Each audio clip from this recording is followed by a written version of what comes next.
ایک عظیم فنکار کی انتہائی قیمتی نصیحت: اپنے آپ کو دریافت کیجیے۔ یہ وہ مشورہ تھا جو اورونگ برلن نے جارج گرشن کو دیا تھا۔ جب یہ دونوں پہلی مرتبہ ملے تو اس وقت برلن ایک معروف موسیقار تھا، جبکہ گرشڈین معمولی تنخواہ کمانے والا ملازم تھا اور زندگی کی جدوجہد میں آگے بڑھنے کے لیے کوشش کر رہا تھا۔ برلن اس نوجوان کی صلاحیتوں سے بے حد متاثر ہوا اور اس نے گروشوین سے کہا کہ اگر تم میرا نائب بننا پسند کرو تو میں تمہیں 3 گنا زیادہ تنخواہ دینے کو تیار ہوں، لیکن تمہیں چاہیے کہ تم میرا نائب بننے سے انکار کر دو، کیونکہ اس سے محض یہ ہوگا کہ تم دوسرے درجے کے برلن بن کے رہ جاؤ گے۔ لیکن اگر تم نے اپنے اندر جھانک کے اپنے آپ کو پہچان لیا اور محنت کرتے رہے تو ایک دن آئے گا تم اول درجے کے گریشوین بن جاؤ گے۔ چارلی چپلن اور باب ہوپ نے آخر کار کیا سبق حاصل کیا؟ چارلی چپلن، ول راجرز، میری گریٹ اور لاکھوں دوسرے افراد کو یہی سبق سیکھنا پڑا تھا جیسے میں اس باب میں واضح کرنے کی کوشش کر رہا ہوں۔ ان لوگوں نے میری طرح نہایت قیمتی وقت ضائع کر کے یہ سبق سیکھا تھا۔ چارلی چپلن نے جب اپنی اداکاری شروع کی تو اس کی فلم ڈائریکٹر کا یہ اصرار تھا کہ وہ اس دور کے ایک مقبول جرمن مزاحیہ کار اداکار کی نقل کرے۔ جب تک چارلی چپلن نے خود کو دریافت نہیں کیا تھا، اس کا فلمی دنیا کے افق پر کوئی مقام نہ تھا۔ باب ہوپ کے ساتھ بھی یہی ہوا۔ اس نے اپنے کئی سال محض ناچنے اور گانے میں ضائع کر دیے۔ اس کے قدم کامیابی نے اس وقت چومے جب اس نے اپنی چھپی ہوئی صلاحیتوں کو پہچانا اور پھر ایک بہترین اداکار بن گیا۔ ول راجرز کئی سال تک ایک تھیٹر کمپنی میں رسے پر کرتب دکھایا کرتا تھا، لیکن وہ اس نٹ بازی سے آگے نہ بڑھ سکا۔ تاہم جب اس نے اپنے اندر چھپے ہوئے مزاح کے جوہر کو دریافت کیا تو وہ ایک کامیاب شخص بن گیا۔ جب میری گریٹ ریڈیو پر پہلی مرتبہ گئی تو اس نے ایک آئرش مسخری خاتون کی نقل اتارنے کی کوشش کی اور ناکام ہو گئی، لیکن جب اس نے وہ کچھ بننے کی کوشش کی جو کچھ وہ تھی تو پھر ایک وقت آیا کہ وہ ریڈیو کی ایک مقبول فنکارہ بن گئی۔ جب آرڈنے نے جب ٹیکساس کا رہنے والا تھا اپنے آبائی لب و لہجے سے پیچھا چھڑا کر شہری نظر آنے کی کوشش کی اور یہی مشہور کرنے لگا کہ گویا وہ نیو یارک کا ہی رہنے والا ہے تو لوگ اس کی عدم موجودگی میں اس کا مذاق اڑانے لگے، لیکن جب وہ اپنے جوہر کو پا گیا تو پھر اسے محض نقال بننے کی ضرورت نہ رہی۔ اس نے اپنے مخصوص رنگ کا بینجو بجانے اور اپنے آبائی شہر کے چرواہوں کے گیت گانے میں وہ شہرت حاصل۔ وہ ریڈیو اور فلمی دنیا کا مقبول ترین کاؤ بوائے فنکار بن گیا۔ آپ منفرد شخصیت کے مالک ہیں۔ آپ کو یاد رکھنا چاہیے کہ آپ بالکل ایک منفرد شخصیت ہیں اور اس پر آپ کو فخر ہونا چاہیے کہ آپ کو قدرت نے ایسی انفرادیت سے نوازا ہے۔ آپ کو چاہیے کہ آپ اپنی اس انفرادیت سے زیادہ فائدہ اٹھائیں۔ اس بات کو ذہن نشین کر لیجئے کہ فن ذات کا اظہار کا نام ہے۔ آپ فنون لطیفہ کے ذریعے اپنی ذات کا اظہار کر رہے ہوتے ہیں۔ آپ وہی کچھ ہیں جو آپ ہیں اور آپ نے اپنے تجربات اور مشاہدات سے اخذ کیا ہے۔ آپ چاہے یہ اچھا ہو یا برا، آپ کو چاہیے کہ آپ اپنے ہی گلشن کی آبیاری کریں۔ آپ کو زندگی کے ساز پر اپنا ہی نغمہ گانا چاہیے، جیسا کہ مشہور فلسفی ایمرسن نے اپنے ایک مضمون خود اعتمادی میں تحریر کیا ہے۔ زندگی میں ایک بار ہر شخص اس نتیجے پر پہنچتا ہے کہ حسد جہالت ہے اور نقل خودکشی کے برابر ہے۔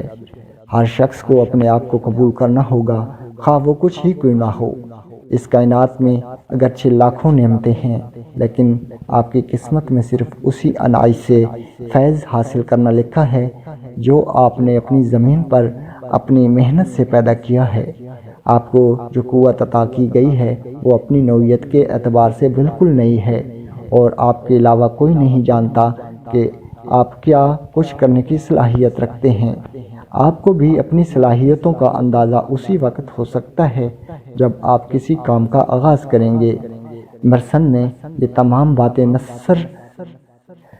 نثر میں بیان کی، لیکن مرحوم ڈگلس میلیوٹ نے اسی بات کا اظہار شاعری پیرائے میں یوں کیا ہے کہ اگر تم کسی پہاڑ کی چوٹی پر اگا ہوا صنوبر کا درخت نہیں بن سکتے تو ایک جھاڑی ہی بن جاؤ، جھاڑی نہیں تو گھاس پھوس بن جاؤ اور سڑک کے منظر کو دیدہ زیب بنا دو۔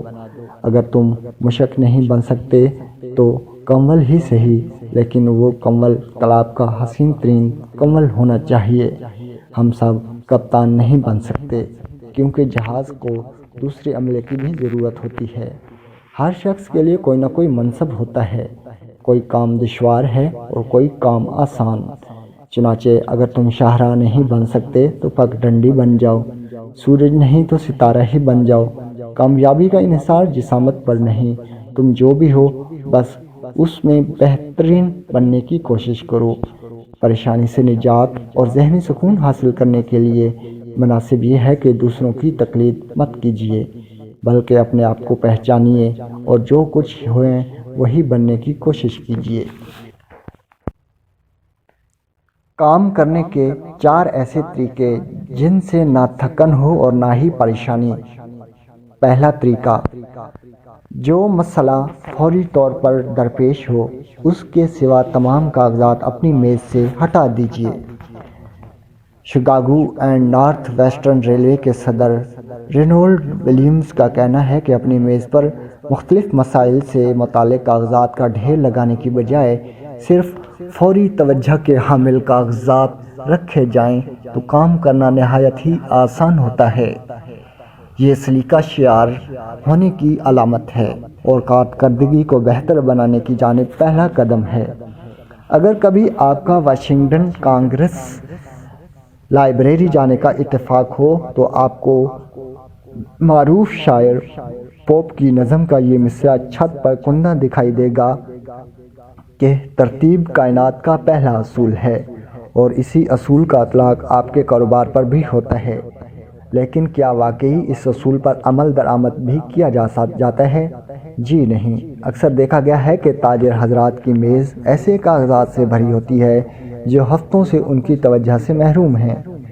نیو آرلینز کے اشاراتی ادارے کے مالک نے تو یہاں تک بتایا کہ میری سیکرٹری نے دروازوں کی صفائی کی تو اسے ایک ٹائپ رائٹر ملا جو 2 سال سے غائب ہو چکا تھا۔ ایسی میز جو بے شمار کاغذات سے بھری ہوئی ہو، ایک نگاہ ڈالنا ہی الجھن اور پریشانی کو دعوت دینے کے برابر ہے، جس کا نتیجہ یہ ہوتا ہے کہ کئی کام ادھورے رہ جاتے ہیں، جن کے باعث ذہنی پریشانی اور تھکان ہونے کی شکایت پیدا ہو سکتی ہے، اور مزید یہ کہ بلڈ پریشر، قلبی امراض اور معدے کی بیماریاں بھی جنم لے سکتی ہیں۔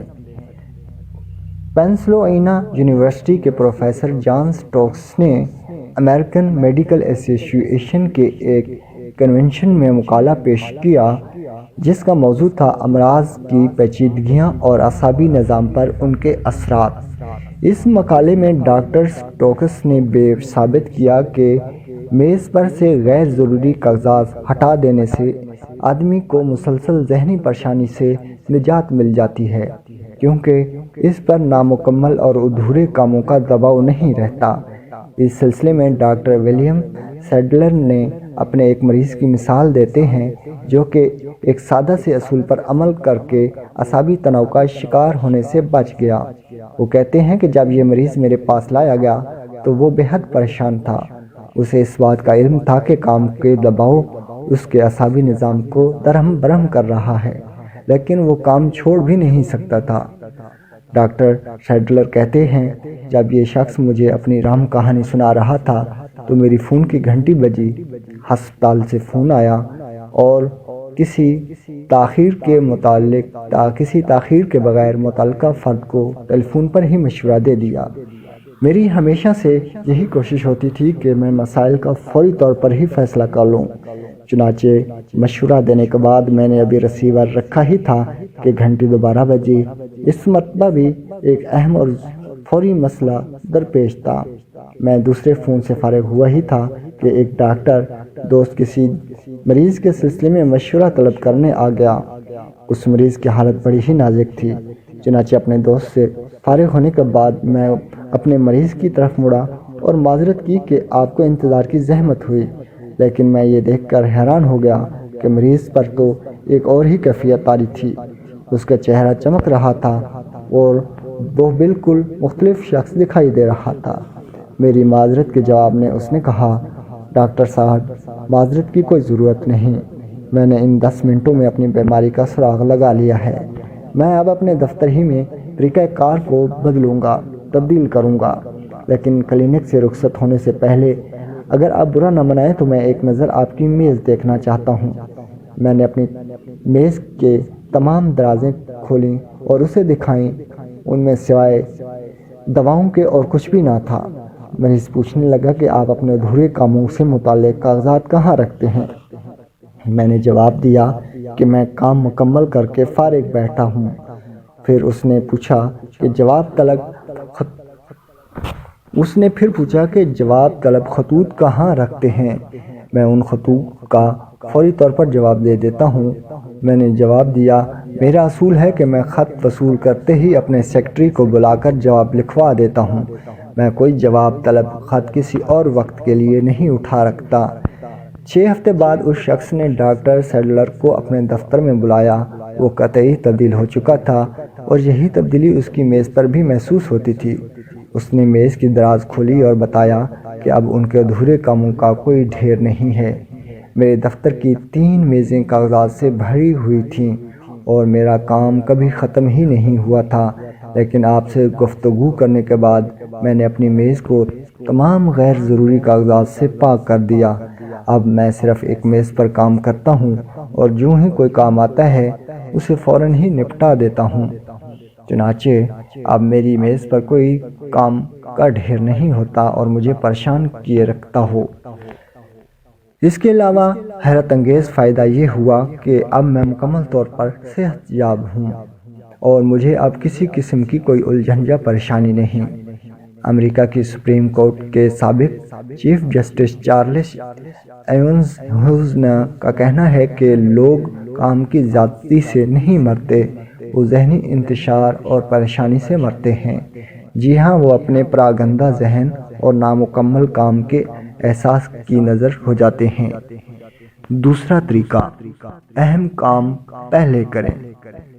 سٹی سروس کمپنی کے بانی ہنری ڈوہرٹی کا کہنا ہے کہ میں کسی شخص کو کتنی ہی تنخواہ دینے پر رضامند کیوں نہ ہو جاؤں، لیکن ایسے شخص کا ملنا محال ہے جس میں وہ 2 صلاحیتیں ہوں۔ اول یہ کہ اس میں سوچنے کی صلاحیت ہو، دوم یہ کہ اس میں کاموں کو ان کی اہمیت کے اعتبار سے ترجیح دینے کی اہلیت ہو۔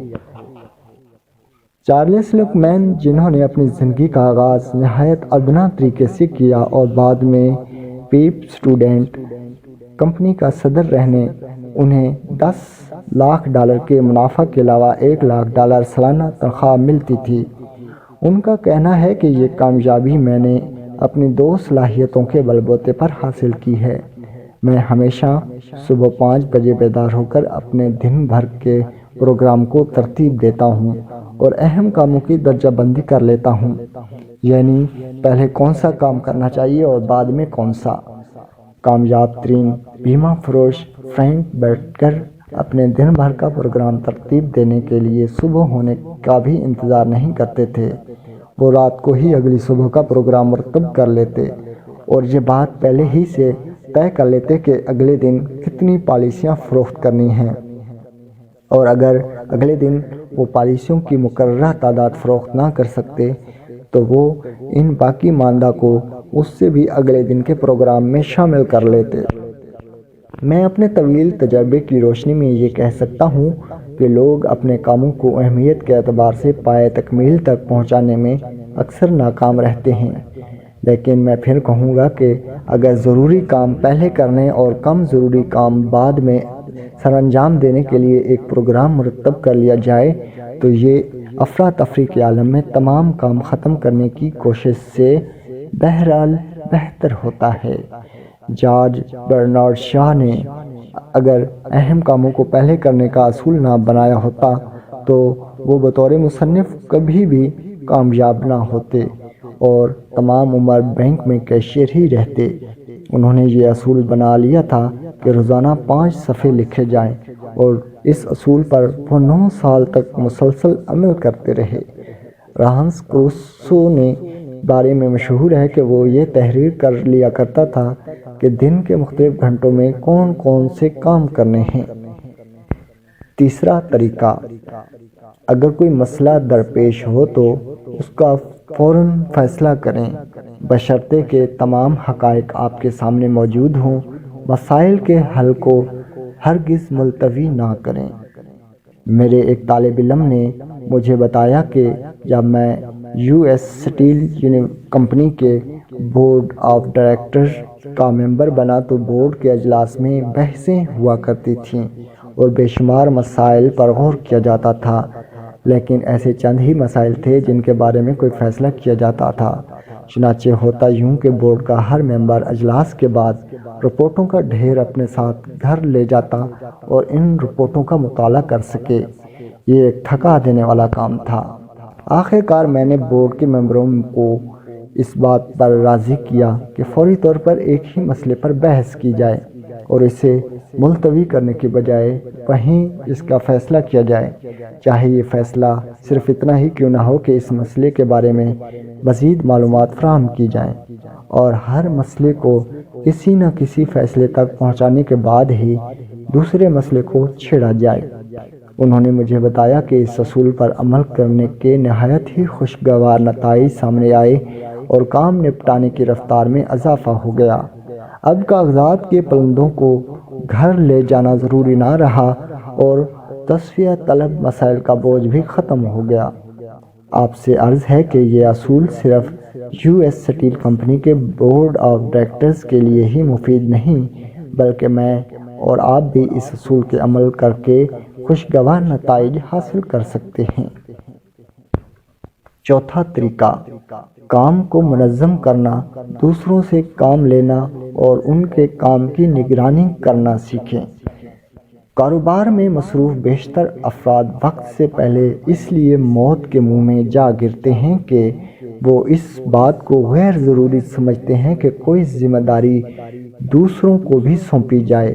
وہ اس بات کو ترجیح دیتے ہیں کہ تمام کام خود ہی کر لیں، چنانچہ اس کا نتیجہ یہ ہوتا ہے کہ وہ کام کی غیر ضروری تفصیلات میں الجھ کر پریشان ہو کہ وہ ایسا نہیں کر سکتے، اس لیے اعصابی مریض بن کے رہ جاتے ہیں۔